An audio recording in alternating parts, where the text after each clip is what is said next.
नमस्कार, मैं हूं शशांक श्रीवास्तव। आप देख रहे हैं एमडीएस न्यूज।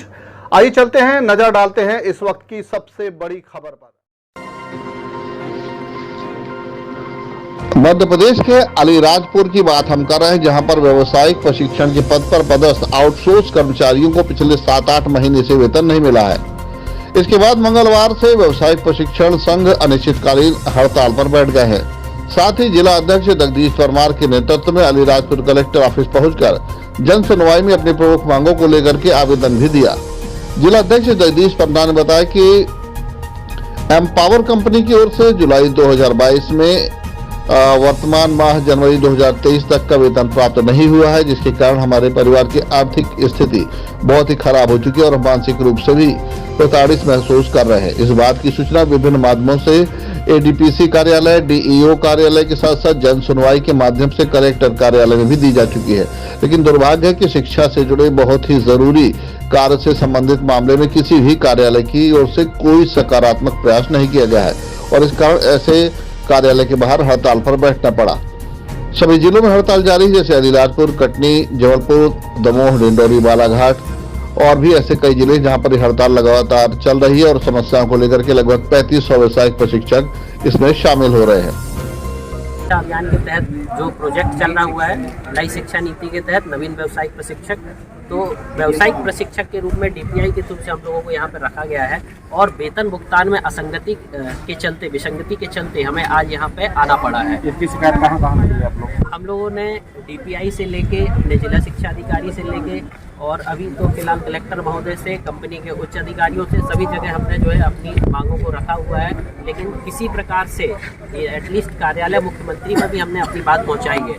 किसी भी जगह से हमें संतोषजनक जो निराकरण होना चाहिए वो नहीं हो पा रहा है। अब आप लोग क्या करेंगे आगे? हम लोग 1 फरवरी से काम बंद हड़ताल पर जाने की तैयारी में हैं। हमारे असेसमेंट होने हैं, बच्चों की प्रायोगिक परीक्षा होनी है बोर्ड क्लास की 10वीं और 12वीं की। हमने सबने संयुक्त रूप से ये फैसला किया है कि जब तक हमारे वेतन से विसंगति दूर नहीं होती, जब तक हम लोगों को एक निश्चित संतोषजनक उत्तर प्राप्त नहीं होता या हम लोगों को वेतन प्राप्त नहीं होता, हम लोग किसी भी प्रकार का असेसमेंट का बहिष्कार करते हैं। क्या नाम है अपना?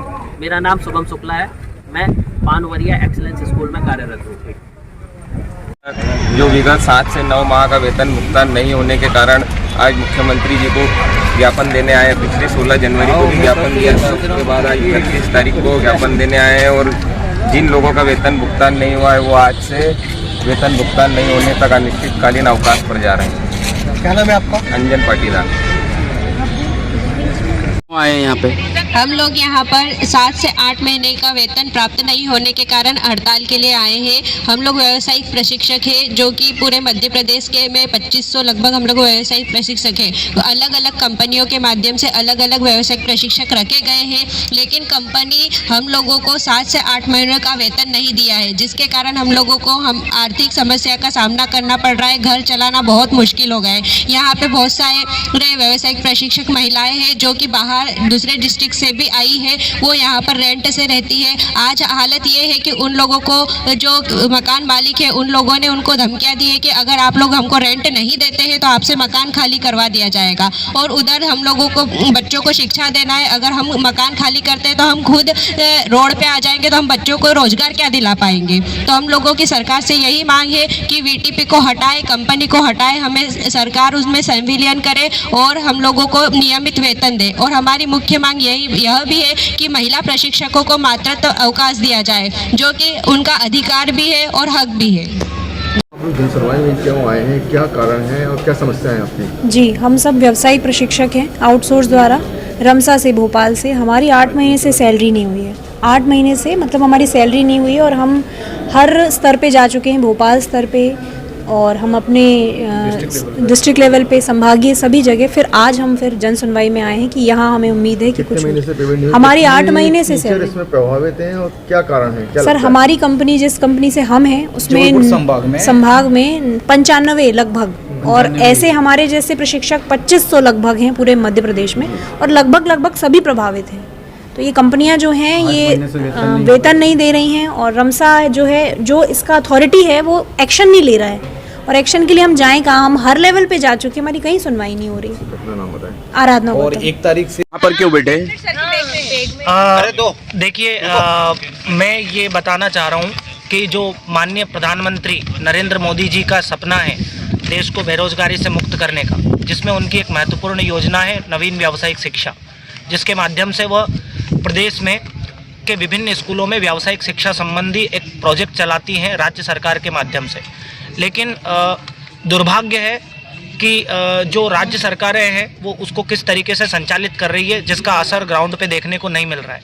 हम लोग माननीय प्रधानमंत्री महोदय को ये अवगत कराना चाह रहे हैं कि जो सरकारें हैं, जो मध्य प्रदेश सरकार है विशेषतः, वह पूर्णतः विफल है उस प्रोजेक्ट को चलाने में, क्योंकि आज ये स्थिति है कि जो व्यावसायिक शिक्षा स्कूलों में वो चलाई जा रही है डिजिटल इंडिया बनाने के लिए, रोजगार बढ़ावा देने के लिए, स्वरोजगार के लिए, लोगों को प्रोत्साहित करने के लिए, वहाँ पर कंपनियों के माध्यम से वो सारी चीज़ें चलाई जा रही है और कंपनियाँ उन सारी चीज़ों को पेपरों पे कर रही है। वो ना तो समय से व्यावसायिक प्रशिक्षकों को वेतन दे पा रही हैं, ना ही वो उस योजना का इम्प्लीमेंटेशन कर पा रही हैं। तो हम ये संज्ञान में लाना चाहते हैं माननीय प्रधानमंत्री महोदय के कि योजनाओं का क्रियान्वयन प्रॉपर तरीके से हो, इसकी जानकारी मॉनिटरिंग जो वो रमसा के माध्यम से करवा रही है, उनको बोले कि क्या वो व्यावसायिक प्रशिक्षक जो हमें स्वरोजगार देश में रोजगार बढ़ाने के लिए काम कर रहे हैं, क्या वो खुश हैं, क्या उनको हम समय से सैलरी वेतन दे पा रहे हैं और क्या हमारी योजना प्रॉपर इम्प्लीमेंट हो पा रही है। तो उनको पता चलेगा कि वास्तव में ऐसा कुछ भी नहीं है और ये सारी चीज़ें धरातल पर नहीं उतर रही है, जिससे जो प्रधानमंत्री मोदी जी का सपना है डिजिटल इंडिया का, रोजगार स्वरोजगार देने का, वो धूमिल होता हुआ दिखाई दे रहा है। तो आदरणीय प्रधानमंत्री महोदय, आपसे विशेष निवेदन है कि आप मॉनिटरिंग करिए, आप देखिए कि ये जो कंपनियों के माध्यम से, कंपनी कल्चर के माध्यम से शोषण और जो दलाली का काम किया जा रहा है राज्य सरकारों द्वारा, उनको ऑब्जर्व करें और उनको हटा करके व्यावसायिक शिक्षा को पूर्णतः जैसा आपने लिखा है नवीन व्यावसायिक शिक्षा न्यू एजुकेशन पॉलिसी 2020 में भी उसको इम्प्लीमेंट करवाने के लिए कार्य करें। धन्यवाद आदरणीय प्रधानमंत्री महोदय।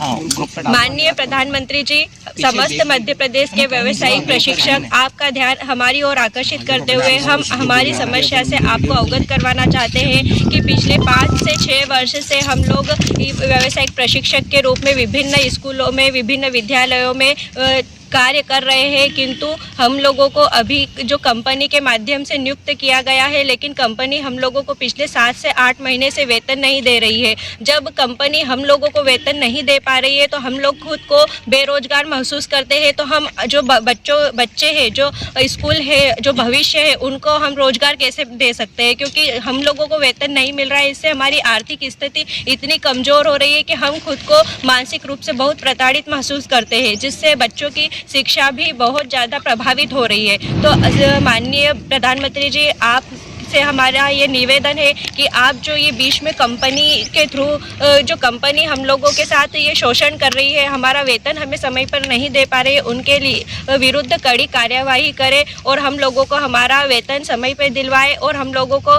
आपके संज्ञान में ये कार्य करने का मौका दिया जाए। एक मिनट। आदरणीय प्रधानमंत्री जी, मैं व्यावसायिक प्रशिक्षक जो अलीराजपुर में यहाँ के छात्रों को व्यावसायिक शिक्षा प्रदान करने आई हूँ, सतना ज़िले से। मैं मेरे बच्चे को लेके अकेली रह रही हूँ। मेरे पीछे मेरे माता पिता और मेरे बच्चे हैं, जिनका मैं भरण पोषण करने के लिए अपना घर परिवार, माँ बाप एवं बच्चे को छोड़कर वहाँ और यहाँ रोजगार के लिए अपने बच्चों का भरण पोषण करने के लिए यहाँ आई हूँ। मैं यह चाहती हूँ कि जो ये टेंडर प्राइवेट कंपनियों को मिला है, वो कंपनियाँ हमें समय पर वेतन नहीं दे रही हैं, जिससे हम हमारी आर्थिक स्थिति से जूझ रहे हैं। यहाँ हमको ना रहने के लिए घर है, हमारे मकान मालिक भी हमको समय समय पर अवगत करा रहे हैं और मकान खाली करने के लिए भी कह रहे हैं। तो न तो हमारे पास खाने के लिए भोजन है और न ही हमारे पास रहने के लिए छत है। वहाँ हमारे माँ बाप आस लगाए बैठे हैं कि हमारी बहू, हमारी बेटी वहाँ से भेजेगी तो हम राशन लाएंगे और खाएंगे। तो हम इस मध्य प्रदेश या आपके हमारे भारत में इस बेरोजगारी में हम अपने माता पिता को क्या भरोसा दिलाएं और हम